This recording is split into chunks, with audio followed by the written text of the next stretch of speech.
yani Waafrika hivi wazungu walituroga nini? Tukienda kanisani kubatizwa, mwingine akienda kusilimu alikuwa anaitwa Bikorimana, Habyarimana, Ndereyimana, anaitwa Bizigiyimana. Akienda kule kusilimu eti anaitwa Abdara, eti anaitwa Hamadi, eti anaitwa Huseni. Hivi mnajua namna walivyotutesa Walapu wametutesa, wameua babu zetu kwa bunduki. Yani mlikuwa mkiwa mnatembea tu, mababu zetu walikuwa wakifunga minyororo, wako wanatembea tu, wakifika katikati ya pori, akichoka tu mmoja, wanakata ile minyororo, wanamwacha hapo nani zijilie, simba zijilie. Okay, wakiwa majini, wako wanawapeleka kuwauza. Ukichoka tu wanaona unaumwa, wanakuchukua, wanakutupa majini, mamba zinajilia. Halafu leo hii hao ndo unakuta tunaenda kama ni msikitini eti tunabadilisha na majina, tunaitwa majina ya lugha zao. Yani wala hovyo kabisa, yani sisi wa Afrika hovyo kabisa. Yani ingetakiwa sasa hivi, yani sisi wa Afrika tutumie majina yetu yenyewe. Yani vyenyewe, yani tutumie majina ya nani? Ya Kiarabu.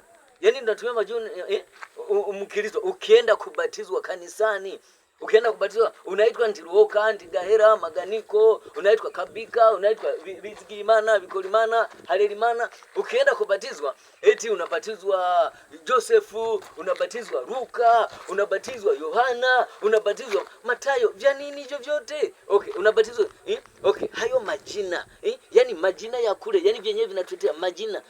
Yani waliiba mali zetu. Waliiba madini, pembe za ndovu, wakaua babu zetu, wakawahazi babu zetu na bibi zetu. Halafu wenyewe wamemaliza mali zetu, wamebeba eti wanatulisisha majina. Yani hata kajina kangu nilikuwa nako ni kazuri, Kantiruoka, eti na hako na kenyewe eti wanakatanzi nizikatumie, eti wananilisisha jina lao. Hovyo kabisa wala. Okay, mbona kuna mzungu anaitwa Ntiruoka?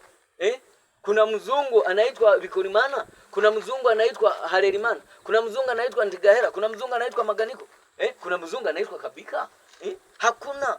Lakini sisi yetu tunajipendekeza, mara naitwa Johnny, mara naitwa Alex. Pia nini hicho vyote? Yani hovyo kabisa. Kwa hiyo sasa na sisi tayari tuwe na msimamo kuanzia sasa hivi. Hakuna mtu kwenda nani ameenda kanisani atumie jina la nani la huko kwa wazungu. Tunataka majina yetu. Hakuna mtu akienda msikitini atumie vijina vya huko vya Waarabu.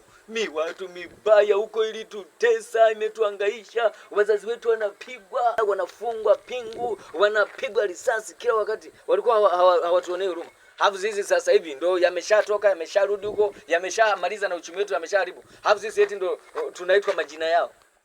Ovyo kabisa.